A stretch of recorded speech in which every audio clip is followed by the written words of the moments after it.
Hello everyone, I hope you are all fine. तो आज हम जो है वो बायोलॉजिकल मॉलिक्यूल्स को स्टार्ट करने वाले हैं। इससे पहले बायोलॉजी के इंट्रोडक्शन के हवाले से 3 लेक्चर्स को अपलोड किया गया है। उन लेक्चर्स में बायोलॉजी का जो इंट्रोडक्शन है, एक जनरल सा, एक ब्रीफ सा जो इंट्रोडक्शन है वो बताया गया है। उसमें मैंने बुनियादी तौर पर जो लाइफ है, लाइफ की करैक्टरिस्टिक्स जो हैं, और बायोलॉजी जो है ये किस किस्म की साइंस है, इसमें हम क्या स्टडी करते हैं, ठीक है, लाइफ की क्या करैक्टरिस्टिक्स होती हैं, ये सारा कुछ मैंने उन लेक्चर्स में बताया है। ठीक है, तो देखें, आज जो लेक्चर स्टार्ट हुआ है हमारा, आज एक जो नया सिलसिला शुरू किया हमने लेक्चर्स का, ठीक है, बायोलॉजिकल मॉलिक्यूल्स। यहाँ पर भी हम लाइफ को डिस्कस करेंगे, लाइफ के केमिकल एस्पेक्ट को स्टडी करेंगे और लाइफ को मॉलिक्यूलर लेवल पे स्टडी करेंगे और देखेंगे कि लाइफ जो है, केमिस्ट्री जो है, केमिस्ट्री के पॉइंट ऑफ व्यू से लाइफ को स्टडी करने की कोशिश करेंगे। ठीक है, तो ये सब कुछ जो है हम बायोलॉजिकल मॉलिक्यूल्स में स्टडी करेंगे। जिंदगी कैसे इस प्लेनेट पर आई, कितने साल पहले आई, ठीक है, कहाँ से इसका आगाज हुआ, ये सब कुछ भी हम जो है इन्हीं लेक्चर्स में आगे चल के डिस्कस करेंगे। ठीक है, तो देखें, सबसे पहले इस टेबल को देखें जरा। इस टेबल से आप सब वाकिफ होंगे कि ये जो टेबल है ये आपको क्या बता रहा है। ये बुनियादी तौर पर एलिमेंट्स का एक टेबल है। आम केमिस्ट्री की टेक्स्ट बुक में आप इस टेबल को देखते हैं। देखें, आपको ये जो येलो बॉक्सेस नजर आ रहे हैं, ये ट्रेस एलिमेंट्स हैं जो लिविंग सिस्टम्स के अंदर पाए जाते हैं। और जो आपको पिंक में एलिमेंट्स नजर आ रहे हैं जो उन्होंने हाईलाइट किए हुए हैं, ये बल्क एलिमेंट्स है। ये देखिए, ये carbon, nitrogen, oxygen, phosphorus, sulphur, chlorine, calcium, potassium, sodium, hydrogen, these are all bulk elements. और ये एलिमेंट्स पीरियोडिक टेबल में आपको हाईलाइट करके बताए गए हैं कि ये जितने भी एलिमेंट्स आपको हाईलाइट करके बताए गए हैं, यही बुनियादी तौर पर लाइफ की जो है एलिमेंट्स हैं, यही लाइफ के एलिमेंट्स हैं। इन्हीं से लाइफ जो है वो बनी है। Life is composed of these elements. ठीक है, मेनली दीज एलिमेंट्स जो है ये लाइफ को जो है ये उसकी फॉर्मेशन करते हैं। तो इस टेबल को देखें, हमने बात करनी है एलिमेंट की कि किस तरह से एलिमेंट्स आपस में मिलते हैं और उनसे किस तरह के मॉलिक्यूल्स बनते हैं और फिर उन मॉलिक्यूल से किस तरह से जिंदगी का आगाज होता है। एक और बड़ी इंटरेस्टिंग बात मैं आपसे करना चाहता हूं। देखें, साइंटिस्ट को सारा पता है, हर चीज का उनको नॉलेज है कि प्रोटोप्लाज्म की कंपोजिशन क्या है, कौन कौन से एलिमेंट्स प्रोटोप्लाज्म के अंदर पाए जाते हैं। ये बात मैंने प्रीवियस लेक्चर में डिस्कस की हुई है, बायोलॉजी इंट्रोडक्शन में आप देखें प्रोटोप्लाज्म। ठीक है, प्रोटोप्लाज्म जो है ये न्यूक्लियस और साइटोप्लाज्म को जो है वो बोला जाता है। तो सेल के अंदर जितना भी कंटेंट है, सब साइंटिस्ट को पता है कि उसकी केमिकल कॉम्पोजिशन क्या है, कौन कौन से एलिमेंट्स उसके अंदर मौजूद हैं। लेबोरेटरी में अगर साइंटिस्ट इन केमिकल्स को आपस में जोड़ भी सकें, तो लेकिन आज तक साइंटिस्ट को ये नहीं पता कि हमें सारा तो पता है कि कौन कौन से एलिमेंट प्रोटोप्लाज्म में पाए जाते हैं, उनकी कंपोजिशन भी पता है, परसेंटेज भी पता है, लेकिन अगर वो साइंटिस्ट जो है उस प्रोटोप्लाज्म को लैब में खुद बनाने की कोशिश करें, लेकिन वो लिविंग, उसको लिविंग नहीं कर सकते, उसको जिंदा नहीं कर सकते। यानी कोई ना कोई ऐसी फोर्स है जो इन एलिमेंट्स को मिलाने से, कोई ऐसी मिसिंग फोर्स है, साइंटिस्ट को अभी तक वो फोर्स नहीं मिली। ठीक है, वो कौन सी ऐसी फोर्स है कि एलिमेंट्स को एक महसूस वे से जोड़ा जाए और वो ऐसे मॉलिक्यूल्स बने जिनके अंदर जिंदगी हो। ठीक है, ये साइंटिस्ट खुद भी कर सकते हैं। प्रोटोप्लाज्म जो है वो, जो कुछ भी प्रोटोप्लाज्म के अंदर केमिकल कॉम्पोजिशन है, वो सारी वो खुद भी बना सकते हैं, लेकिन वो प्रोटोप्लाज्म जो है वो लिविंग नहीं हो सकता उनसे, क्योंकि उनको इस चीज का अंदाजा नहीं है कि वो जो प्रोटोप्लाज्म है उन एलिमेंट्स को जोड़ने से वो एक्चुअली वो फोर्स कौन सी है जो इन एलिमेंट्स को मिलाने से जो है लाइफ का सबब बनती है। वो फोर्स नहीं पता उनको। ठीक है, तो अभी तक इसके ऊपर रिसर्च जारी है। साइंटिस्ट ये पता लगा रहे हैं कि भाई प्रोटोप्लाज्म के अंदर जो भी केमिकल कॉम्पोजिशन है, जितने भी एलिमेंट्स हैं, जितने भी मॉलिक्यूल्स हैं, जो भी उनकी परसेंटेज है, अगर हम खुद उनको उनको बनाने की कोशिश करें, वही बिल्कुल वही एग्जैक्टली वही कॉम्पोजिशन, तो हमसे वो लिविंग क्यों नहीं होता, हमसे वो जिंदा क्यों नहीं हो सकता, ठीक है। वो हम उसमें लाइफ क्यों नहीं डाल सकते। तो ये एक फोर्स है, ये एक मिस्टीरियस फोर्स है, पता नहीं वो कौन सी फोर्स है जो साइंटिस्ट अभी तक ढूंढ रहे, उनको मिल ही नहीं रही, और शायद ये उनको मिलेगी भी नहीं, ठीक है। अब आप देखें इस पिक्चर पे, देखिए एक साइंटिस्ट हैं लिनियस पॉलिंग। पहले तो हम लिनियस पॉलिंग के मुताबिक देखेंगे उन्होंने क्या कहा है। बड़ी खूबसूरत बात कही है लिनियस पॉलिंग ने। देखें, लिनियस पॉलिंग ने कहा है life is the interaction of different molecules, यानी जो जिंदगी है मुख्तलिफ मॉलिक्यूल्स का इंटरेक्शन है, उनका कॉम्बिनेशन है। जब तक वो मॉलिक्यूल्स एक महसूस वे से एक दूसरे के साथ नहीं मिलेंगे, लाइफ भी नहीं बनेगी। तो ये पॉलिंग ने हमें बड़ी खूबसूरत स्टेटमेंट से समझाया है कि अकेला, यानी पॉलिंग ये कहना चाहते हैं कि अगर आप बात करें कि ये अकेला न्यूक्लियोटाइड लाइफ हो सकता है, तो ये ऐसे नहीं है। अगर अमाइनो एसिड्स की बात करें कि अमाइनो एसिड्स जो है ये लाइफ है, ये जिंदा है, तो ये भी नहीं है। अगर हम शुगर की बात करें तो हम कहें ये लाइफ है, ये लाइफ मॉलिक्यूल्स हैं, ये जिंदा है, नहीं ये भी नहीं है। तो देखिए शुगर्स, अमाइनो एसिड्स, न्यूक्लियोटाइड, ये तीन मॉलिक्यूल जो कि इंडिविजुअली लाइफ में कैटेगराइज्ड नहीं होते, लेकिन जब ये आपस में इंटरैक्ट करेंगे तो इनके इंटरैक्शन के रिजल्ट से देखें मैक्रो मॉलिक्यूल्स बनेंगे, ठीक है। ये मोनोमेरिक यूनिट्स हैं, ठीक है, मॉलिक्यूल्स के देखें ये मोनोमेरिक यूनिट्स हैं, न्यूक्लियोटाइड, अमीनो एसिड्स, शुगर्स, देखिए इनके आपस में इंटरैक्शन से मैक्रोमोलेक्यूल्स बनेंगे, लाइक डीएनए, प्रोटीन, सेलुलोज, ये सारे के सारे क्या है, मैक्रोमोलेक्यूल्स हैं, ठीक है। अब ये मैक्रोमोलेक्यूल्स इन मोनोमेरिक यूनिट्स जो हैं इन इनकी इंटरैक्शन से बने हैं। तो जब ये मैक्रोमोलेक्यूल्स बनते हैं तो आपस में जब ये मैक्रोमोलेक्यूल आपस में इंटरैक्ट करते हैं, आपस में ऑर्गेनाइज होते हैं एक खास वे से, तो इनसे सुप्रा मॉलिक्यूलर कॉम्प्लेक्सेस बनते हैं, लाइक क्रोमैटिन, यानी हमारे क्रोमोसोम्स, हमारी मेम्ब्रेन्स, सेल वॉल, ठीक है। तो देखिए ये मेजर कंपोनेंट्स जो हैं ये बन रहे हैं by the combination of different macromolecules. तो इन मैक्रोमोलेक्यूल के कॉम्बिनेशन से ये चीज बनेगी, और इनके कॉम्बिनेशन से, इनके मिलने से बनेगा सेल, जो कि एक लिविंग यूनिट है। Cell is the basic structural and functional unit of life, यानी जिंदगी, जिंदगी की जो यूनिट है, जिंदगी की जो इकाई है वो सेल है, ठीक है। और ये सेल जो है मुख्तलिफ तरह के ऑर्गेनिक मॉलिक्यूल्स का एग्रीगेशन है, रिजल्ट है। तो यही साइंटिस्ट अभी तक नहीं ढूंढ पाए कि इन मॉलिक्यूल्स के अंदर ये जो एटम्स एक खास वे में जुड़े हैं, जिस परसेंटेज में भी जुड़े हुए हैं, यहाँ पर भी आप देखेंगे ये सारा उनको पता है, ठीक है। इनको जोड़ने से ये बन जाएगा, इनको जोड़ने से ये बन जाएगा, ठीक है, लेकिन वो इन मॉलिक्यूल्स को जोड़ भी दें तो उनसे लाइफ नहीं बन पाएगी, ठीक है। तो ये एक बहुत ही इंपॉर्टेंट चीज है, याद रखने वाली चीज है कि साइंटिस्ट को प्रोटोप्लाज्म की कंपोजिशन, उसकी परसेंटेज सारा नॉलेज है, ईच एंड एवरीथिंग उनको पता है। लैब में वो प्रोटोप्लाज्म को अगर बनाने की कोशिश करें वही बिल्कुल उसी परसेंटेज के साथ, उसी रेशो के साथ एलिमेंट्स को मिला के, तो फिर भी वो प्रोटोप्लाज्म के अंदर जान नहीं डाल सकते, उसको लिविंग नहीं कर सकते। So there is a force that is responsible to make such molecule different. ये ऐसे मॉलिक्यूल्स को मुख्तलिफ बनाने वाली जो फोर्स है, जो मॉलिक्यूल्स के इंटरेक्शन से कोई चीज लिविंग हो जाती है, ये उनको अभी तक नहीं पता। अच्छा, अब देखें, हमने चूंकि आज सिर्फ इंट्रोडक्शन लेना है मॉलिक्यूलर बायोलॉजी का या बायोलॉजिकल मॉलिक्यूल्स का, तो जस्ट आज सिर्फ इंट्रोडक्शन के ऊपर बात हो रही है कि हम पहले तारफ लेंगे, पहले ग्राउंड बनाएंगे, ताकि आइंदा चल के जो हम इसी के ऊपर लेक्चर्स होंगे वो आपको बिल्कुल ठीक तरीके से पता चलता जाए कि क्या बात हो रही है, ठीक है।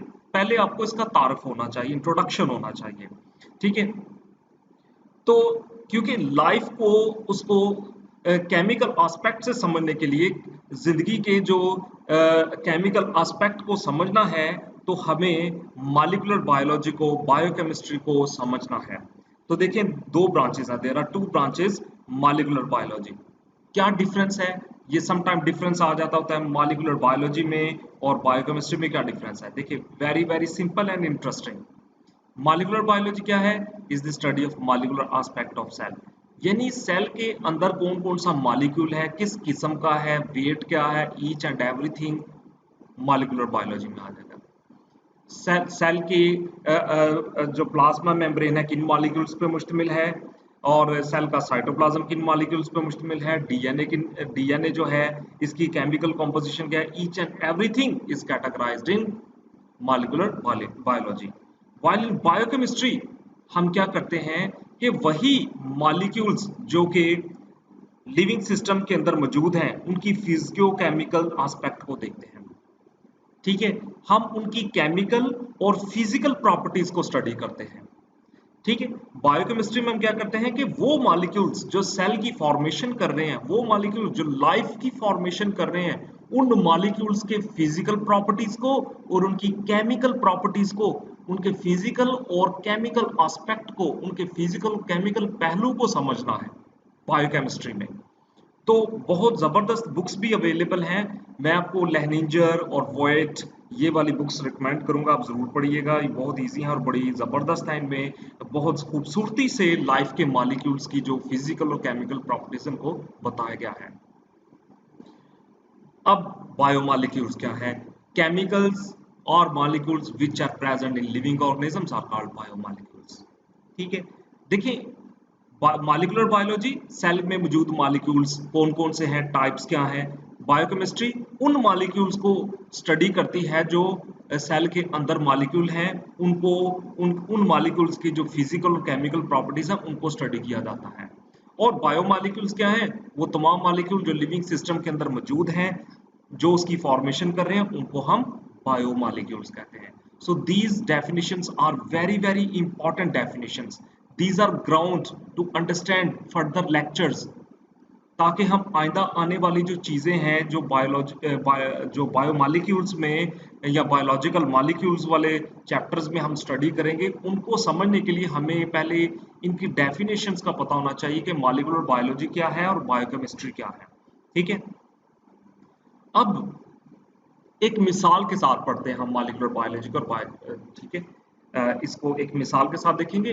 बैक्टीरियल सेल को आप देखें, अगर हम बैक्टीरियल सेल के अंदर देखें, अब आपको इसके अंदर 70% तो वाटर ही मिलेगा। ठीक है, बैक्टीरियल सेल जो है इसके अंदर 70% पानी है और 30% इसके अंदर जो है वो दूसरे मॉलिक्यूल्स मौजूद होते हैं।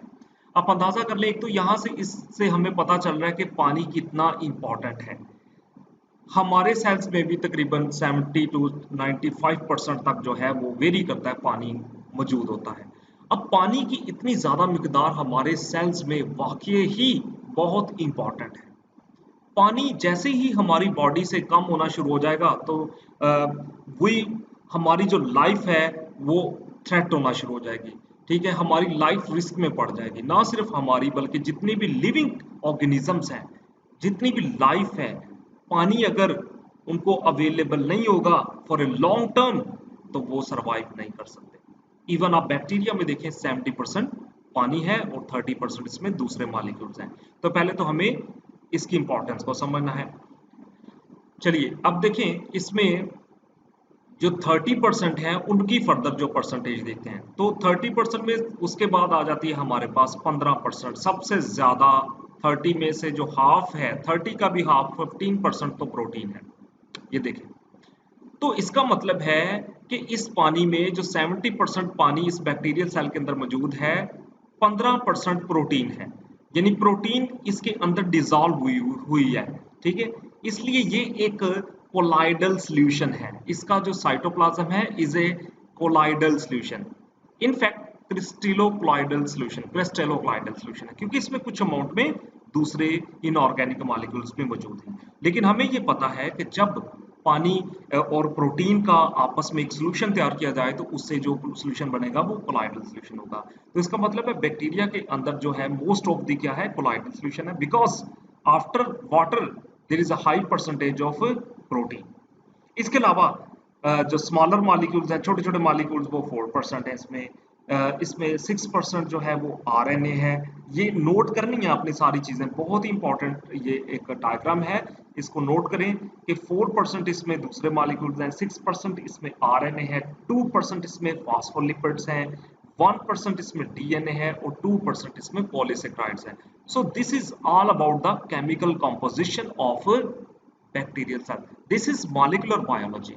मॉलिक्यूलर बायोलॉजी में हम यही स्टडी कर रहे हैं कौन सा मॉलिक्यूल कितने परसेंट में है, कौन मॉलिक्यूल की टाइप क्या है, कितने परसेंट है, ठीक है, और वगैरह वगैरह, ये सब कुछ जो है ये मॉलिक्यूलर बायोलॉजी के अंदर कैटेगराइज होता है। जबकि इन्हीं मॉलिक्यूल्स के जब हम केमिकल और फिजिकल एस्पेक्ट को देखते हैं तो वो बायोकेमिस्ट्री में आ जाएगा। तो ये सारे मॉलिक्यूल्स क्या कहलाते हैं? बायोमॉलिक्यूल्स, ठीक है, दीज आर बायोमॉलिक्यूल्स। अब एक क्वेश्चन आता है कि सेलुलर पूल क्या है। देखें, इस सेल के अंदर, इस सेल के अंदर जो है मुख्तलिफ तरह के ऑर्गेनिक कंपाउंड्स मौजूद हैं, पानी मौजूद है। तो जो कुछ भी इस सेल के अंदर है, जो कुछ भी सेल के अंदर है, जितने भी मॉलिक्यूल्स हैं इस सेल के अंदर, वो सेलुलर पूल कहलाता है। तो व्हाट इज सेलुलर पूल? कि एक सेल के अंदर जितने भी बायोमॉलिक्यूल्स प्रेजेंट हैं, उन तमाम बायोमॉलिक्यूल्स को कलेक्टिवली जो है हम क्या कहते हैं? Cellular pool. ठीक है, आगे चल के बात करेंगे, मैं आपको वैसे बता देता हूँ वो बात पहले ही, कि साइंटिस्ट कहते हैं कि सेल्स में, लिविंग सिस्टम्स में ऑन एन एवरेज 5000 केमिकल्स मौजूद हैं।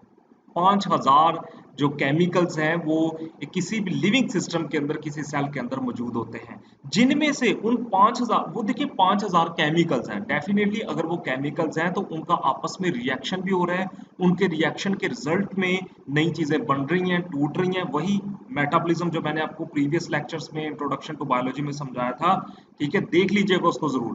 तो मेटाबॉलिज्म क्या है? इंटरेक्शन ऑफ डिफरेंट केमिकल्स, ठीक है, कि हमारे सेल्स में जो डिफरेंट केमिकल्स का आपस में इंटरेक्शन है, नए मॉलिक्यूल्स की फॉर्मेशन है, उनकी ब्रेकडाउन है, each and everything is categorised in metabolism. तो मेटाबॉलिज्म, ठीक है, किसके रिजल्ट में हो रहा है? केमिकल रिएक्शंस के रिजल्ट में। तो देखें, उन 5000 केमिकल्स का जो आपस में इंटरेक्शन है, ठीक है, उनमें से, उन 5000 केमिकल्स में से 3000 रिएक्शंस एट ए टाइम हो रहे हैं, एट ए टाइम, साइमल्टेनियसली, एक ही वक्त में 3000 केमिकल रिएक्शन एक टिपिकल सेल में हो रहे होते हैं।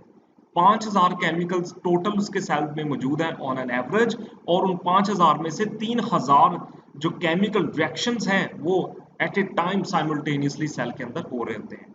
तो सेलुलर पूल जो है ये फिर क्या हुआ?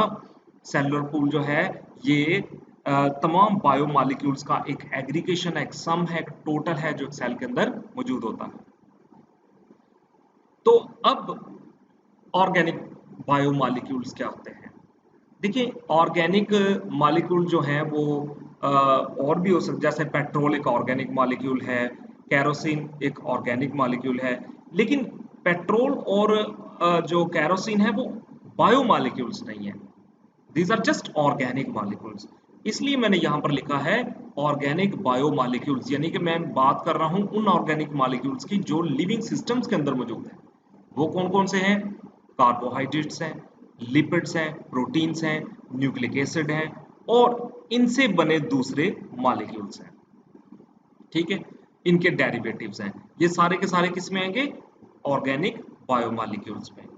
अच्छा, अब सवाल ये पैदा होता है कि बात हुई है सेलुलर पूल की, कि एक सेल के अंदर जितने भी बायोमॉलिक्यूल्स मौजूद हैं वो उसका सेलुलर पूल कहलाता है।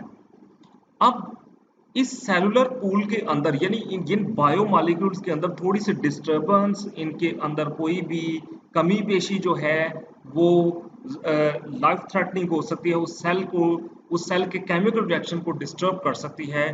तो फिर सेल जो है अपने सेलुलर पूल को किस तरह मेंटेन रखते हैं, यानी सेल में मौजूद तमाम बायोकेमिकल्स, तमाम बायोमॉलिक्यूल्स किस तरह मेंटेन रहते हैं।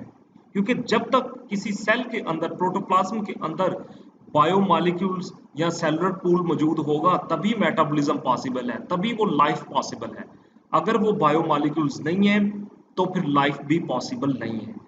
तो सेल जो है या लिविंग सिस्टम्स किस तरह से अपने सेल्स के अंदर सेलुलर पूल को मेंटेन रखते हैं, ठीक है। देखें ये carbohydrates, lipids, protein, nucleic acid और बहुत सारे इनके डेरिवेटिव्स, ये सारे का सारा इनका सम जो एक सेल के अंदर मौजूद है वो सेलुलर पूल है।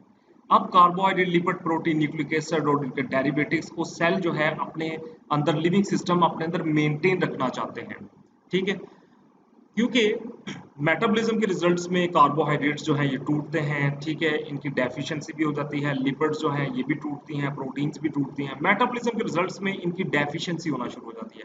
जब सेल जो है इन मॉलिक्यूल्स को यूटिलाइज करता है मेटाबॉलिज्म में, तो इनकी डेफिशिएंसी होना शुरू हो जाती है, कमी होना शुरू हो जाती है, जिससे सेलुलर पूल डिस्टर्ब होता है, ठीक है। अब इस सेलुलर पूल को मेंटेन रखने के लिए, ताकि carbohydrate, lipid, protein, nucleic acid और इनके डेरिवेटिव सेल के अंदर मेंटेन रहें, एक फिक्स अमाउंट में रहें, तो सेल क्या स्ट्रेटजीज यूज करते हैं, लिविंग सिस्टम्स क्या स्ट्रेटजीज यूज करते हैं, वो पैसिव ट्रांसपोर्ट, एक्टिव ट्रांसपोर्ट और मेटाबॉलिक, दूसरी मेटाबॉलिक एक्टिविटीज को इसमें इन्वॉल्व करते हैं, ठीक है।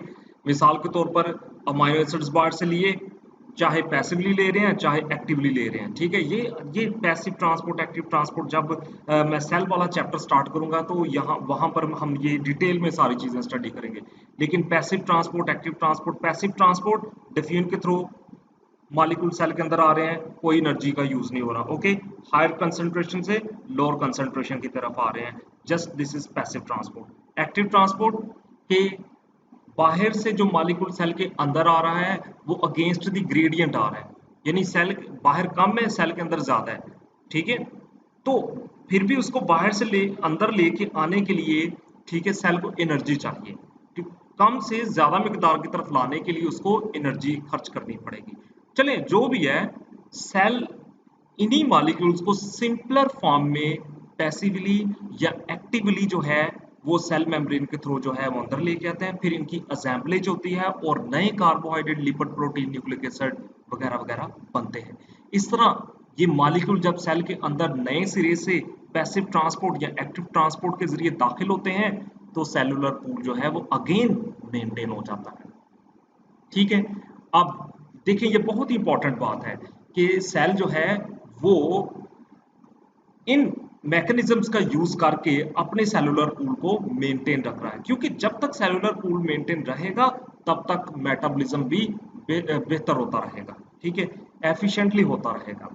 लेकिन अगर सेलुलर पूल यानी कि वो तमाम बायोमॉलिक्यूल जो सेल की फॉर्मेशन में कंट्रीब्यूट करते हैं उनमें डेफिशिएंसी होना शुरू हो जाए, तो मेटाबॉलिज्म डिस्टर्ब होगा, सेल के केमिकल रिएक्शंस डिस्टर्ब होंगे, ठीक है, और उससे उस लिविंग ऑर्गेनिज्म की, उस जानदार की हेल्थ डिस्टर्ब होगी, even it may be life threatening, वो लाइफ थ्रेटनिंग भी हो सकती है। तो सेल जो है ये हमेशा जो है अपने सेलुलर पूल को मेंटेन रखने के लिए इन मैकेनिज्म का इस्तेमाल करते हैं। अब ये जो मॉलिक्यूल जिनकी हम बात कर रहे हैं, इनकी जो है वेट के हवाले से जो क्लासिफिकेशन की गई है, depending on the molecular weight the biomolecules of cells are of two types, दो तरह के होते हैं। मैक्रोमॉलिक्यूल्स, वो जिनका वेट लेस देन 1000 डाल्टन है। देखिए डाल्टन जो है कि यूनिट है, ये आपने सुना है ना केमिस्ट्री में जॉन डाल्टन, जिन्होंने एक एटॉमिक नजरिया दिया था 18th सेंचुरी में, जॉन डाल्टन, ये उन्हीं का है, ठीक है। मतलब डेमोक्रिटस ने शायद दिया था एटम का नजरिया, और उसके बाद फिर डेमोक्रिटस के बाद जो जिसने आके एटम की बात छेड़ी थी वो डाल्टन थे, ठीक है। तो इसलिए डाल्टन को बहुत इंपॉर्टेंस दी जाती है, तो उनकी रिस्पेक्ट में जो है कि यूनिट रखा गया है dalton. 1 dalton is equal to the weight of 1 hydrogen atom, ठीक है। तो देखिए यहाँ पर जो माइक्रो मॉलिक्यूल्स हैं, sorry micro mean very small, छोटे molecules, molecular weight less than 1000 dalton, जिनका मॉलिक्यूलर वेट 1000 डाल्टन से कम हो, उनको साइंटिस्ट यूजुअली जो है वो माइक्रो मॉलिक्यूल्स में कैटेगराइज्ड करते हैं। While macro molecules, macro mean large, ऐसे मॉलिक्यूल्स जिनका मॉलिक्यूलर वेट 1000 डाल्टन से ज्यादा हो, वो मैक्रोमोलिक्यूल्स में कैटेगराइज्ड होंगे। सो this is very very basic. ठीक, ये बहुत बुनियादी बात है कि आप किस यूनिट पे और कौन सी फिगर पे मॉलिक्यूल्स को, बायोमॉलिक्यूल्स को क्लासिफाई करते हैं। ठीक है, हम सेल्स में मौजूद जो यानी सेलुलर पूल, बेहतर यही होगा कि हम ये सेलुलर पूल का लफ्ज इस्तेमाल करें। सेलुलर पूल यानी कि वो तमाम बायोमॉलिक्यूल्स जो एक सेल के अंदर मौजूद हैं, उनको कैसे क्लासिफाई करते हैं? On the base of their molecular weight. जिनका मॉलिक्यूलर वेट 1000 डाल्टन से कम है वो माइक्रो हैं, और जिनका ज्यादा है वो मैक्रो मॉलिक्यूल्स हैं। ठीक है, वैसे ऑन एन एवरेज देखा जाए ना तो ये ज्यादा है। 1000 जो सेल के अंदर जो मॉलिक्यूल्स हैं उनका 1000 डाल्टन से भी ज्यादा होता है। ठीक है, लेकिन ये ऑन एन एवरेज एक बात की गई है कि 1000 से कम है तो माइक्रो हैं, ठीक है, 1000 से ज्यादा है तो मैक्रो है। ठीक है, अब बात आती है, क्वेश्चन ये पैदा होता है कि देखें कैसे हम पता लगाएं जो सेलुलर पूल है उसको कैसे स्टडी किया जाए, कैसे पता लगाया जाए कि सेल के अंदर माइक्रो मॉलिक्यूल्स कितने हैं और माइक्रो कितने हैं। किस तरह से सेल में मौजूद, सेलुलर पूल में मौजूद मॉलिक्यूल्स को स्टडी किया जाए, किस टेक्निक से स्टडी किया जाए, कौन सा एनालिसिस परफॉर्म किया जाए जिससे हम जो है वो आसानी से सेल में मौजूद मॉलिक्यूल्स को आइसोलेट कर सकें, उनकी स्टडी कर सकें। ठीक है, तो यहां पर एक पॉइंट ऐड किया मैंने, if we perform analysis on plant and animal tissue और माइक्रोबियल बेस्ड। आप इनके किसी पौधे, किसी एनिमल का या किसी बैक्टीरिया वगैरह का जो है वो कोई सैंपल ले लें। ठीक है, तो इनको इनके इनके ऊपर जब हम एनालिसिस परफॉर्म करेंगे तो देखेंगे कि इनके अंदर कई मॉलिक्यूल्स मौजूद हैं। जब इनका एनालिसिस किया जाएगा तो हम अपने एनालिसिस के रिजल्ट्स में क्या देखेंगे कि कार्बन, हाइड्रोजन, ऑक्सीजन और कई दूसरे मॉलिक्यूल जो हैं वो इन लिविंग सिस्टम्स के अंदर मौजूद हैं। यानी जब हम इनके टिश्यूज का मुतालिया करेंगे मॉलिक्यूल्स को समझने के लिए कि ये मॉलिक्यूलर लेवल पे किस तरह के हैं, तो हम देखेंगे कि हमारे पास जो रिजल्ट आएगा एनालिसिस के बाद, वो कार्बन और हाइड्रोजन, ऑक्सीजन और दूसरे जो मॉलिक्यूल हैं, ठीक है, वो हमें देखने को मिलेंगे कि इनके अंदर वो बहुत ज्यादा मिकदार में मौजूद है। ठीक है, चलें अब यही एनालिसिस जो हमने इन टिश्यूज के ऊपर परफॉर्म किया है और हमने देखा कि ये वाले एटम्स और मॉलिक्यूल्स इनके टिश्यूज में मौजूद थे, यही आए हमारे पास। अगर यही एनालिसिस सेम हम किसी नॉन लिविंग ऑब्जेक्ट के ऊपर जो है परफॉर्म करें, मान लीजिए अर्थ क्रस्ट के ऊपर अब परफॉर्म करें, अर्थ क्रस्ट का थोड़ा सा पीस ले लें, कोई चट्टान, कोई पत्थर, उसको ले लें और सेम यही एनालिसिस जो हमने यहाँ पर किया है इसके ऊपर करें, तो हम देखेंगे कि एक एक एक लिस्ट हमें मिलेगी, एक बड़ी लिस्ट मिले, कंपैरेटिव लिस्ट मिलेगी जो कि हमें इस चीज को समझने में हेल्प करेगी कि लिविंग और नॉन लिविंग के जो मॉलिक्यूल्स हैं उनकी आपस में कॉम्पोजिशन में क्या डिफरेंस है, परसेंटेज में क्या डिफरेंस है। ठीक है, तो चलिए इसको टेबल से समझते हैं। ये देखें, अब देखें हमारे पास अर्थ क्रस्ट का एक पीस था, ठीक है, और एक ह्यूमन बॉडी का एक टिश्यू था। हमने देखा, एनालिसिस किया, एनालिसिस के बाद हमारे पास ये रिपोर्ट आ गई।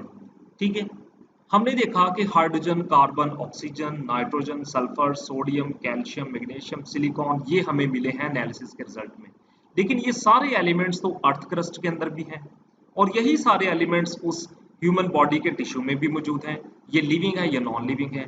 तो देखिए लिविंग और नॉन लिविंग दोनों के अंदर ये एलिमेंट्स मौजूद हैं, लेकिन फर्क क्या आ रहा है वो हमने देखना है। It is very important to be noted, इसको नोट करें, समझना है आपने कि हाइड्रोजन जो है अर्थ क्रस्ट के अंदर कितना है और ह्यूमन बॉडी के टिश्यू के अंदर कितना है। कार्बन जो है ये अर्थ क्रस्ट के अंदर कितनी है और ह्यूमन बॉडी के अंदर कितनी है। ऑक्सीजन कितनी है, ठीक है, अर्थ क्रस्ट में और ह्यूमन बॉडी में। Nitrogen, sulphur, sodium, calcium, magnesium और सिलिकॉन। आप देखिए ये जो परसेंटेज यहाँ पर आई है और जो परसेंटेज यहाँ पर आई है, आपको यहाँ पर डिफरेंस मिलेगा। लेकिन एक बात ध्यान रखें कि दोनों के अंदर चाहे वो लिविंग है चाहे वो नॉन लिविंग है, ये वाले एलिमेंट्स मौजूद हैं। ठीक है, लेकिन आप देखें कि लिविंग सिस्टम्स के अंदर लिविंग टिश्यूज के अंदर एक चीज प्लस पॉइंट है, ठीक है। आप देखें कि कार्बन को देखें 18.5 है, सबसे ज्यादा कार्बन है, ठीक है। और क्या है, कार्बन का आप देख सकते हैं, कार्बन और ऑक्सीजन, ठीक है। कार्बन और ऑक्सीजन और नाइट्रोजन, ये तीन एलिमेंट्स देखें आप, ठीक है। कार्बन, ऑक्सीजन और नाइट्रोजन, ये लिविंग सिस्टम्स के अंदर ज्यादा मिकदार में मौजूद है, यहां पर ये नहीं है इतने ज्यादा। तो यहां पर कुछ डिफरेंसेस आए हैं, ठीक है। अच्छा, अब क्वेश्चन ये था कि जितने भी एलिमेंट्स अर्थ क्रस्ट में मौजूद हैं वो तमाम एलिमेंट्स तो उस सैंपल के अंदर भी मौजूद थे, ठीक है, दोनों के अंदर मौजूद हैं। तो लेकिन जब हमने इसका एक बहुत ही ज़्यादा डिटेल में जब इसको स्टडी किया है, इसका एनालिसिस किया है, देखा है, इस टेबल को जब हमने स्टडी किया, देखा, एक कंपैरिजन देखा है, तो हमने देखा है कि एक लिविंग टिश्यू के सैंपल में और एक अर्थ क्रस्ट के सैंपल में जो एलिमेंट्स पाए गए हैं, ठीक है, उनमें कुछ एलिमेंट्स ज़्यादा मिकदार में मौजूद हैं, like carbon, like oxygen and nitrogen. These three elements are in higher concentration in living systems, in living tissues. ठीक है, शायद यही वो चीज है जो लिविंग सिस्टम्स को स्पेशल बनाती है। शायद कार्बन की और ऑक्सीजन की और नाइट्रोजन की हाई परसेंटेज और एक फिक्स रेशो, ठीक है, प्रॉपर रेशो, इनका प्रॉपर कॉम्बिनेशन ही लिविंग सिस्टम्स को जो है वो यूनिक बना देता है, डिफरेंट कर देता है, ठीक है, नॉन लिविंग थिंग से। लेकिन वही बात कि ये एलिमेंट्स जब आपस मिलते हैं बायोमॉलिक्यूल्स बनते हैं, इनके बायोमॉलिक्यूल्स के मिलने से जो चीज़ जो लाइफ बनती है उसके अंदर ये कौन सी ऐसी फोर्स है जो इन मॉलिक्यूल्स के मिलने से, ये मॉलिक्यूल्स आपस मिलेंगे तो एक जिंदगी बन जाएगी, लाइफ बन जाएगी। ये फोर्स कौन सी है, कौन सी फोर्स इसमें आ जाती है, इसका तो मैंने पहले ही बताया, इसका आंसर साइंटिस्ट के पास अभी नहीं है, ठीक है।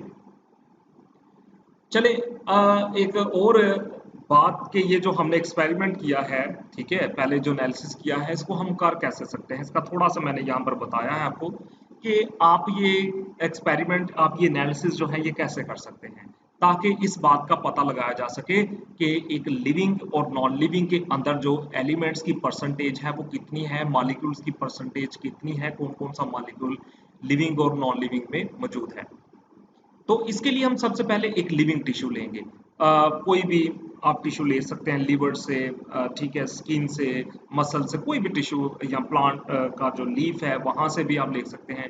वो आपने टिश्यू का सैंपल लेना है, उस टिश्यू सैंपल को आप ग्राइंड करेंगे, ठीक है, पेस्टल और मोर्टर की मदद, मोर्टर और पेस्टल की मदद से। मोर्टर पेस्टल आप देखें अक्सर वो जो आपने देखा होगा घर में भी हम यूज करते हैं मसाले को ग्राइंड करने के लिए, वो हाथ से, ठीक है, अब तो मशीन आ गई, लेकिन वो पेस्टल मोर्टर आपने देखे ना, उसके अंदर वो एक पत्थर का वो जो है वो मोर्टर होता है और उसके उसको जो है हम उसके हाथ से एक जो पेस्टल है उससे ग्राइंड कर रहे होते हैं। अक्सर वो जो होम्योपैथिक्स की जो क्लिनिक्स है वहां पर आपको देखने को मिलता है, वहां पर मेडिसिन को ग्राइंड किया जाता है, ठीक है।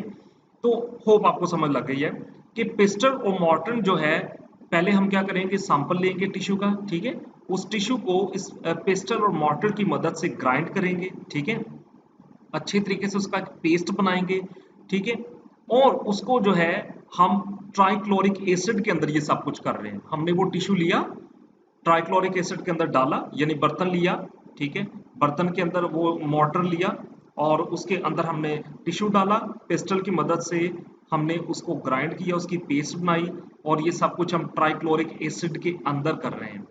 और जब हम इसको अच्छे तरीके से ग्राइंड करेंगे, ठीक है, तो हमें एक थिक स्लरी सा सब्सटेंस जो है वो मिलेगा, ठीक है, पेस्ट सी मिलेगी। अब हम क्या करेंगे कि अब उसको स्ट्रेन करेंगे, वो जो पेस्ट है उसको हम स्ट्रेनर के ऊपर जो है वो डालेंगे, ठीक है।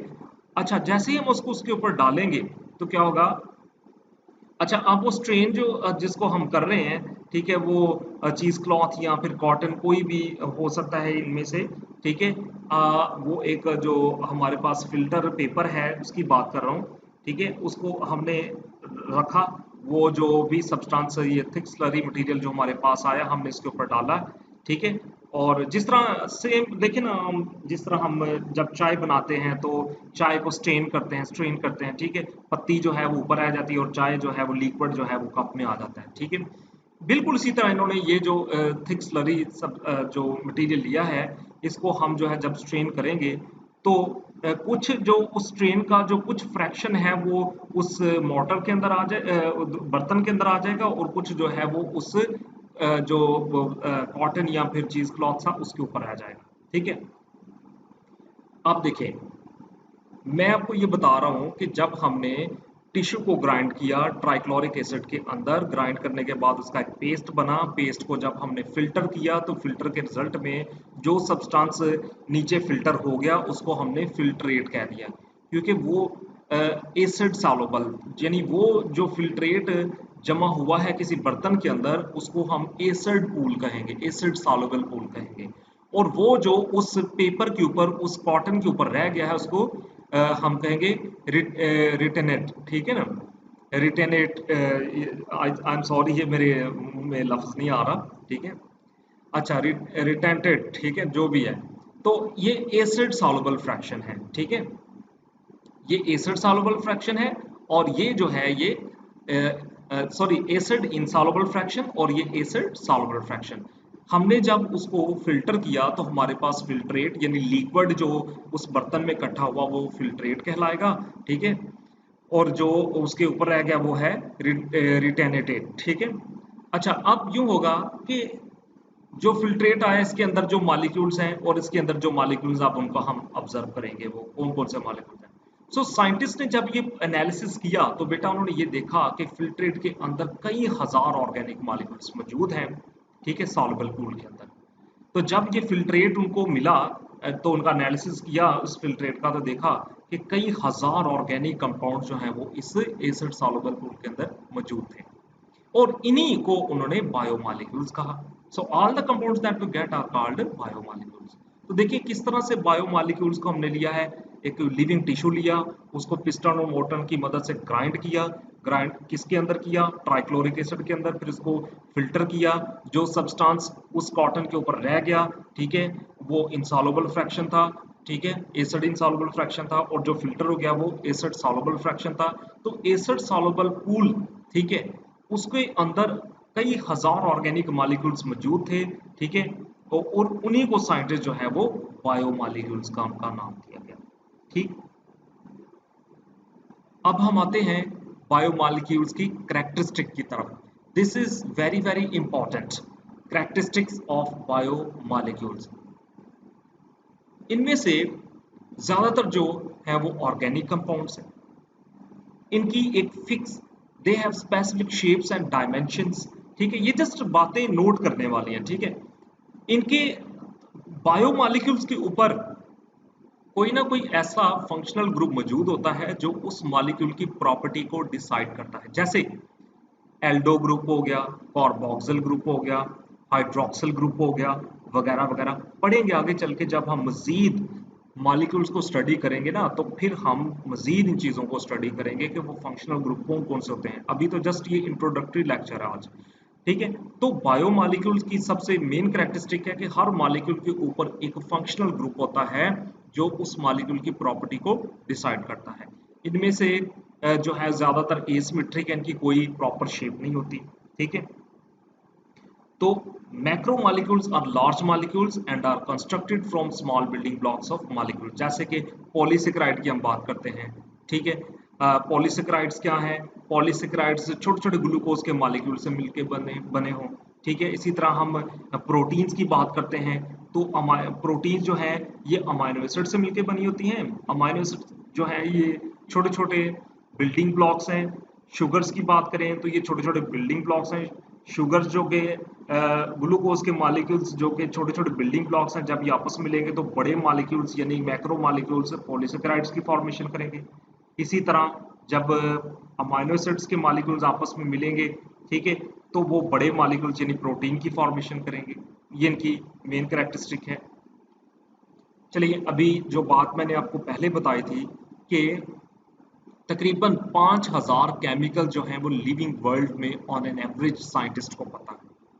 कि 5000 केमिकल जो है वो लिविंग सिस्टम्स के अंदर मौजूद हैं।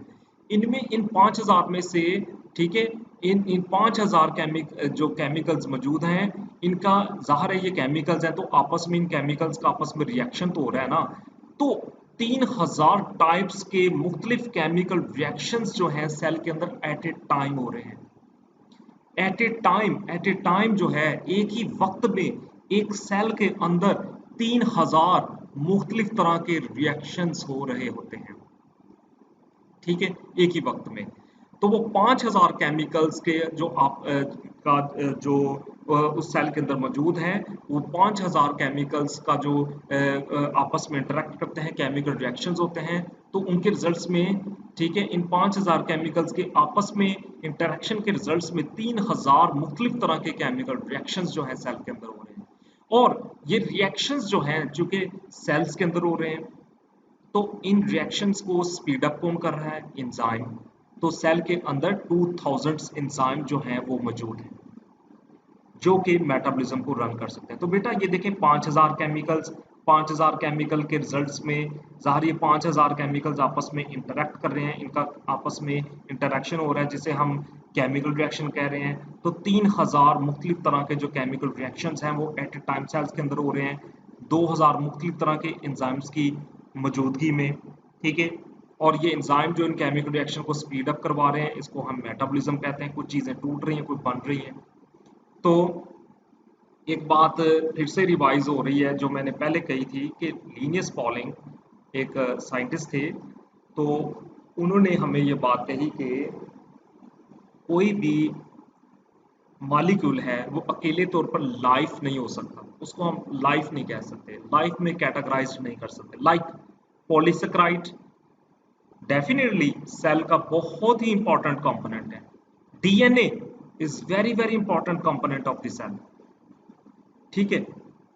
लेकिन डीएनए, न्यूक्लिक एसिड और ये अमाइनो एसिड्स और ये जितने भी दूसरे मॉलिक्यूल्स हैं, आरएनए, ये अकेले तौर पर ये लाइफ में कैटेगराइज नहीं होते। इनके आपस में इंटरेक्शन से लाइफ मॉलिक्यूल्स बनते हैं। इन मॉलिक्यूल्स की आपस में इंटरेक्शन से लाइफ पैदा होती है, लाइफ जनरेट होती है। ये पॉलिंग ने हमें इन मॉलिक्यूल्स की इंपॉर्टेंस बताई कि एक्चुअली में ये मॉलिक्यूल्स का इंटरेक्शन, मॉलिक्यूल्स की आपस में रिलेशनशिप जो है, आपस में इनका मिलना, ये लाइफ का सबब है, ठीक। अच्छा, अब मैंने एक बहुत ही इंपॉर्टेंट लिस्ट तैयार की है। ये मैं डिफरेंट सोर्स से, मतलब कोई बुक्स हो गई, कोई दूसरे सोर्स वगैरह से, कोई वीडियोस वगैरह से मैं देख के, ठीक है, तो एक लिस्ट तैयार की है, ठीक है। तो इसमें सारी जो लिस्ट जितने भी नोबेल प्राइज हैं उनको जो है समराइज किया गया है। मैं फिर बता दूं, ये डिफरेंट सोर्सेज से मैंने डाटा इकट्ठा किया है, मुख्तलिफ वीडियोस देख के, मुख्तलिफ बुक्स पढ़ के।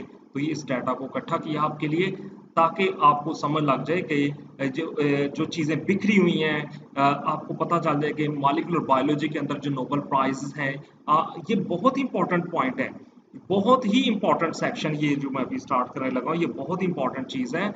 इसका आपको अंदाजा हो जाएगा कि मॉलिक्यूलर बायोलॉजी जो है, इसमें कौन कौन से साइंटिस्ट, मेन साइंटिस्ट हैं और उनका क्या कॉन्ट्रीब्यूशन है, किसको नोबेल प्राइज मिला, ठीक है। तो ये चीज़ें आमतौर पर मुख्तलिफ चैप्टर्स में ऐसे बिखरी हुई होती हैं, तो उनको जो है वो ऐसे यहाँ पर समराइज कर दिया गया है, एक लिस्ट बना दी गई है। तो देखिए, सबसे पहले 2006 से देखते हैं, एंड्रियो फायर और क्रैग मैलो, इनको नोबेल प्राइज मिला for the discovery of RNA interference gene slicing by dsRNA, ठीक है। फिर 2002 में Sydney Brenner, Robert Horvitz and John Sulston, इनको जो मिला है फॉर प्रोग्राम सेल डेथ, इनको नोबेल प्राइज मिला है एपोप्टोसिस की वजह से और mechanism of genetic regulation of organ development के। इंसान के अंदर या जानदारों के अंदर जब ऑर्गन की फॉर्मेशन हो रही होती है, एम्ब्रियो के अंदर जब ऑर्गन बन रहे होते हैं, तो उसमें डीएनए क्या रोल प्ले कर रहा होता है, उसमें एपोप्टोसिस का क्या रोल है, तो इसके ऊपर इनको ये नोबेल प्राइज मिला है। तो आपने हर स्लाइड जब मैं गुजारूंगा ना, तो आपने उसका एक स्क्रीनशॉट ले लेना है या चाहे इसको नोट कर लें, ये बहुत इंपॉर्टेंट पॉइंट्स हैं। फिर 1999 में आते हैं गंटर ब्लॉबल, ठीक है। गंटर ब्लॉबल जो है इनको intrinsic signals for proteins that want their transport and localization in the cell, इसके ऊपर नोबेल प्राइज मिला। इन प्रोटीन्स के ऊपर इन्होंने काम किया। इन्होंने पता लगाया कि कौन सी प्रोटीन्स हैं जो सेल के अंदर रहना चाहती हैं और कौन सी जो प्रोटीन्स हैं वो सेल के अंदर सेल से बाहर जाना चाहती हैं। तो इसके ऊपर जो है इन्होंने इसके ऊपर जो सिग्नलिंग है उसके ऊपर इन्होंने काम किया, तो इससे इनको नोबेल प्राइज मिला। 1994 में गिलमैन और रॉडबेल ने जो है वो बताया जी जीटीपी बाइंडिंग प्रोटीन्स के हवाले से, ठीक है, स्ट्रक्चर और फंक्शन बताया जीटीपी बाइंडिंग प्रोटीन्स का, ठीक है। तो ये रिसेप्टर्स प्रोटीन्स हैं, जी प्रोटीन्स कपल्ड रिसेप्टर्स प्रोटीन्स हैं। 90 मैं बहुत ज़्यादा डिटेल नहीं, जस्ट मैं आपको ये बता रहा हूँ ताकि आप ये नोट करते जाएं, ठीक है, इंपॉर्टेंट पॉइंट्स हैं। तो ये वन बाय वन यही पॉइंट्स कहीं ना कहीं आगे चल के किसी लेक्चर में इन्होंने रिवाइज भी होना है, तो तब वहां पर जाके हम इसकी डिटेल्स जो है वो स्टडी कर लेंगे। तो फिलहाल आप यहाँ पर जस्ट इनको नोट करें, ये नोट करने के लिए है, ठीक है, एक्स्ट्रा पॉइंट है ये। 1993 में शार्प और रॉबर्ट्स इनको एक नोबेल प्राइज मिला for the discovery of split genes and RNA processing. RNA processing और स्प्लिट जीन्स पर इनको नोबेल प्राइज मिला।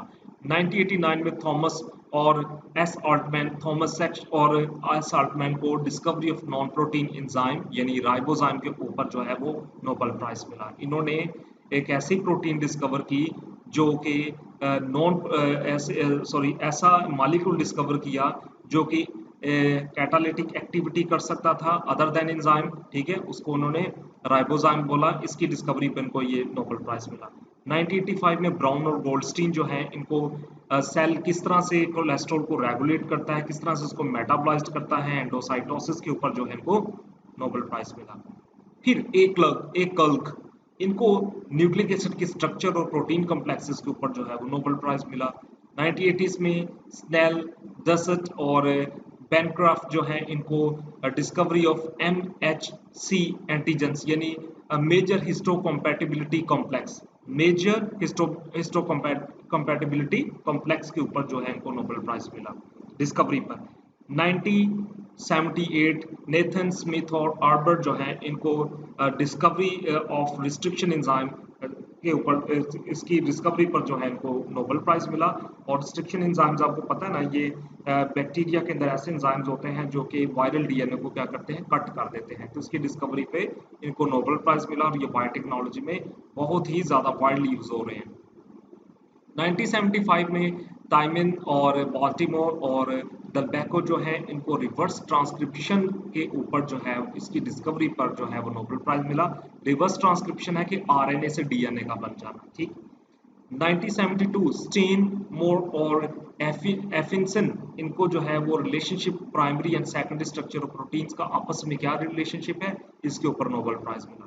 1971 सदरलैंड, ठीक है, इनको role of cyclic adenosine monophosphate का क्या रोल होता है हार्मोन रेगुलेशन में, ठीक है, इसके ऊपर नोबेल प्राइज मिला। 1968 में नारेनबर्ग, खुराना और हॉले जो है इनको जेनेटिक कोड की डिस्कवरी पे आर्टिफिशियल जीन सिंथेसिस और base sequence of transfer RNA के ऊपर नोबेल प्राइज मिला, ठीक। फिर आते हैं 1965 में जेकब और मोनॉट, लॉफ, ठीक है, इनको ऑप्रोन मॉडल और एमआरएनए के ऊपर जो है वो नोबेल प्राइज मिला। तो ये सारी बातें जो है जब हम जेनेटिक्स वाला लेक्चर कवर करेंगे तो तब जरूर डिस्कस की जाएंगी। ये जस्ट मैं आपको बता रहा हूँ, अपने साथ साथ साथ इनको नोट करते जाना है ताकि ये कहीं पर किसी एमसीक्यू में कहीं पर क्वेश्चन आ जाए तो आपको इसका पता हो। 1964 में हॉजकिंस जो है इनको structure of complex organic compounds के ऊपर जो है वो नोबेल प्राइज मिला। 1962 है कैंट्रियो और पिरोड्स, कैंट्रियो और पिरोड्स को मायोग्लोबिन और हीमोग्लोबिन यानी मायोग्लोबिन जो मसल्स में पाई जाने वाली प्रोटीन है जो ऑक्सीजन को बाइंड करती है और हीमोग्लोबिन जो रेड ब्लड सेल्स में पाई जाने वाली प्रोटीन है जो ऑक्सीजन को बाइंड करती है। तो ये दोनों प्रोटीन जो मसल्स और ब्लड सेल्स में मौजूद होती हैं इनके 3D स्ट्रक्चर के ऊपर इनको जो है वो नोबेल प्राइज दिया गया। 1962 वाटसन, क्रिक और विल्किंस इनको डीएनए के डबल हेलिकल मॉडल के ऊपर जो है वो नोबेल प्राइज मिला। वाटसन, क्रिक और विल्किंस इन तीनों को डबल हेलिकल मॉडल के ऊपर जो है वो नोबेल प्राइज दिया गया।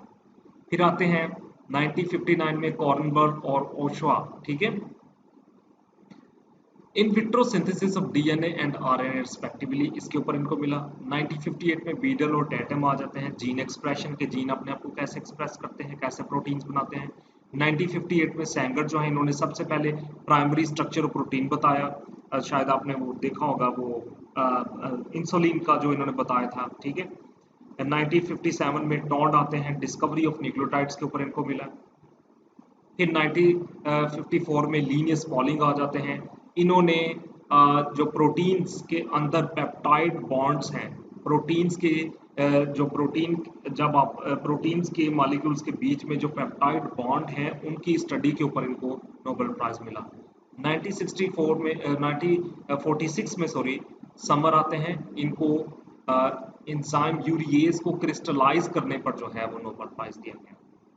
1943 में जॉर्ज डी हेथसे जो हैं इनको रेडियो आइसोटोप ट्रेसर टेक्निक के ऊपर नोबेल प्राइज मिला। ये बहुत इंपॉर्टेंट पॉइंट है, क्योंकि देखिए इन्होंने मॉलिक्यूल्स को ट्रेस, उनको रेडियो एक्टिव बना के उनको ट्रेस करना है, मॉलिक्यूल्स का पाथवे बताना है कि ये मॉलिक्यूल कहाँ पर किस तरफ जा रहा है। यही वजह है कि आज हमें क्रेब्स साइकिल का सारा पाथवे पता है, फोटोसिंथेसिस जी स्कीम क्या होती है, ठीक है, कौन सा मॉलिक्यूल किस पाथवे में जाएगा, जितने भी मेटाबॉलिक पाथवे हैं उनका सब का हमें पता है।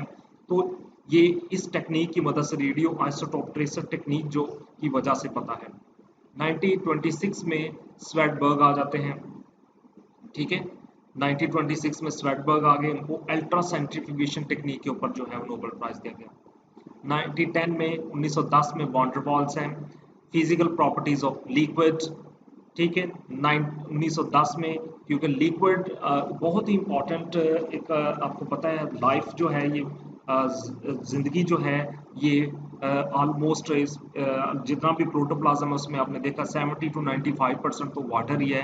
तो लिक्विड की प्रॉपर्टी को समझना बहुत ही ज़रूरी है। तो 1910 में कौसेल आते हैं, इनको न्यूक्लियस की केमिस्ट्री के ऊपर जो है नोबेल प्राइज मिला। 1903 में बर्शनर आ जाते हैं, इंजाइम की डिस्कवरी पे इनको नोबेल प्राइज मिला। 1902 में ईमेल फिशर आ जाते हैं, इनको प्रोटीन्स की स्टडी के ऊपर जो है वो नोबेल प्राइज दिया गया। तो देखें 2006 से लेकर 1902 तक की एक लिस्ट जो है, जो कि आमतौर पे आपने देखा है कि ये जितने भी साइंटिस्ट बताए हैं या तो आपके नॉलेज में नहीं थे, या फिर आप में से कुछ साइंटिस्ट का आपको पता था जिनकी लिस्ट टेक्स्ट बुक में या कि बुक्स में इधर उधर बिखरी हुई होती है। इसको जस्ट ऑर्गेनाइज किया गया है बाय यूजिंग डिफरेंट वेज। तो आज इस लेक्चर में हमने जस्ट बायोलॉजिकल मॉलिक्यूल्स के एक जनरल से एस्पेक्ट को समझने की कोशिश की है, बहुत ही बुनियादी बातों को टच किया है, ताकि हमें जो है लाइफ जो बायोलॉजिकल मॉलिक्यूल जो हमने आइंदा चल के इनको डिटेल से स्टडी करना है, इसका एक ग्राउंड बन जाए हमारे पास, ठीक है। हमें पता चल जाए कि जो बायोलॉजिकल जो बायोकेमिस्ट्री है, मॉलिक्यूलर बायोलॉजी है, इसकी क्या इंपॉर्टेंस है बायोलॉजी में, ठीक है। तो ये सारी बातें जो हैं हमने आज डिस्कस की हैं। तो hope you all understand my lecture. So we will meet in next lecture. God bless you all. Thank you.